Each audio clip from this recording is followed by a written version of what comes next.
Hello mga karelasyon. Ladies, ang pag-uusapan natin ngayon ay ang mga pananalitang binibitawan ng babae na siguradong magpapalambot at magpapa-inlove sa puso ng lalaki.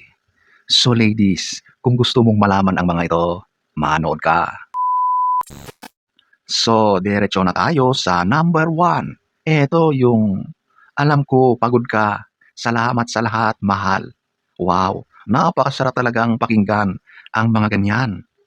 Kapag galing sa trabaho ang isang lalaki, pagod na pagod, yung parang ubos na ang kanyang lakas.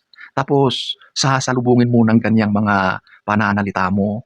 Nako, sigurado na dahil sa mga sinabi mo, parang nanumbalik ang kanyang lakas, enerhiya.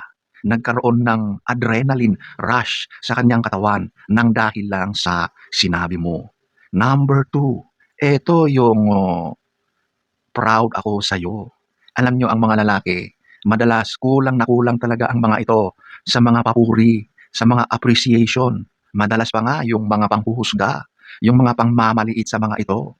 Kaya kahit wala nang nakakakita sa kanyang potensyal, sa labas, sa kanyang trabaho, pero pagdating sa kanyang pamamahay, nandyan ka at pinupuri mo siya. Nakikita mo yung mga sakripisyo niya. Sapat na yon para sa lalaki.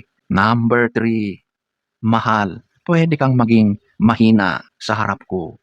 Alam niyo kasi ang mga lalaki, nandiyan yung pride nila na ayaw nila na ipakita yung totoong kahinaan nila, lalo na sa ibang tao.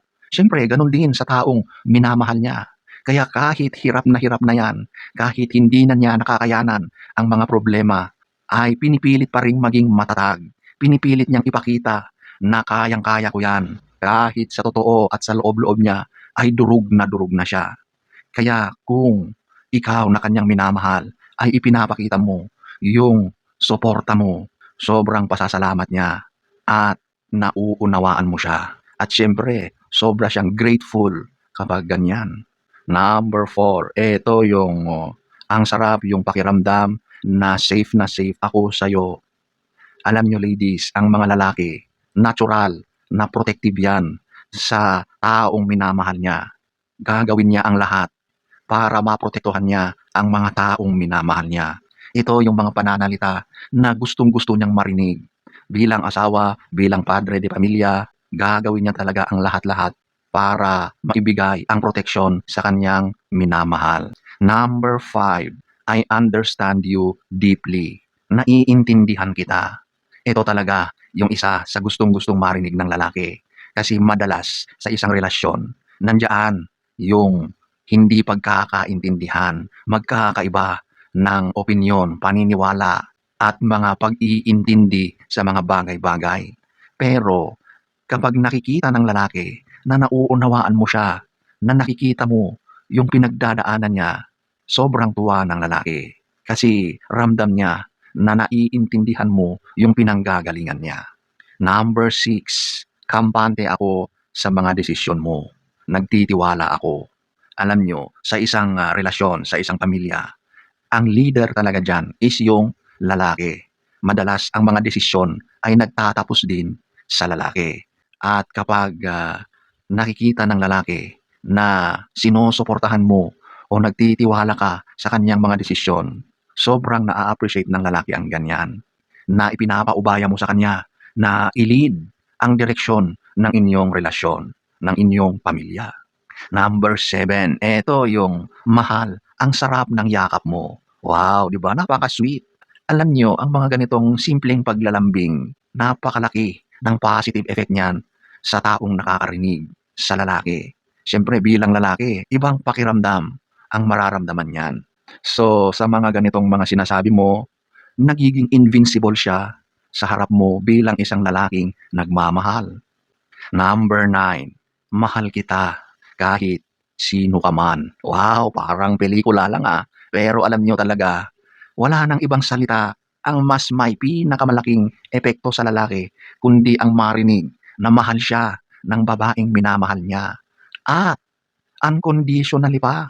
Kasi kahit nandiyan yung mga pagkakamali mo, mga flaws mo sa buhay, tanggap niya pa rin ang mga ito. Mahal ka pa rin niya despite sa mga kahinaan mo bilang tao, bilang lalaki. Number 9, mahal, hindi ko kaya ang mga ito kung wala ka.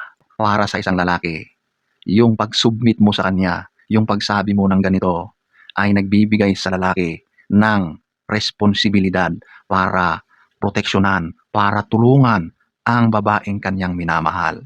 At para sa isang lalaki, kapag sinabi mo ang mga ito, ay ipinapaubaya mo sa lalaki ang lahat-lahat. Siyempre, para sa isang lalaki na nagmamahal, na may pride, gustong-gusto niya ang mga ito. Sigurado na gagawin niya ang lahat para ibigay ang tulong, ang lahat-lahat para sa kanyang minamahal. Number 10, ikaw lang ang nakakaintindi sa akin. So, sa ganitong pananalita, ipinapakita lang ng babae na naa-appreciate niya na naiintindihan mo siya. Siguro sa labas ng bahay, sa trabaho, sa mga taong nakakasalamuhan niya, pakiramdam niya hindi siya naiintindihan. Pero pagdating sa iyo, naiintindihan mo siya. Nakikinig ka, nauunawaan mo ang mga pinagdadaanan niya. Number 11, pahinga ka muna. Ako na ang bahala dito. Alam nyo ladies, ang mga lalaki, kadalasan yan pagod, okay? Lumaki tayo sa kultura na ang mga lalaki talaga ang lumalabas, naghahanap buhay, kumakayod, nagbabanat ng buto para sa kanyang minamahal, para sa pamilya.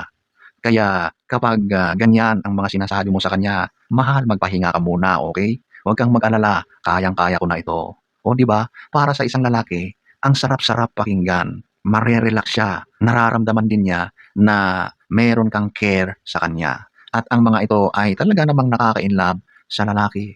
Number 12, ito yung ang pogi mo naman mahal.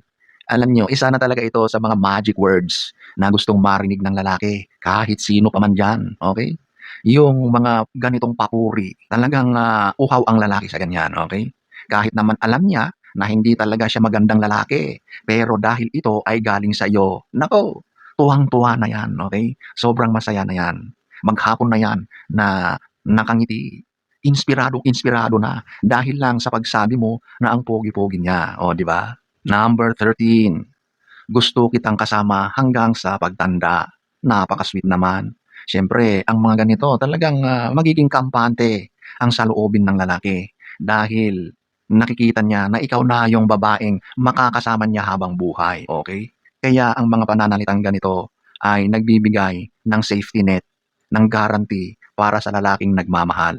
Ibig sabihin ay ikaw na, kayong dalawa na hanggang sa dulo.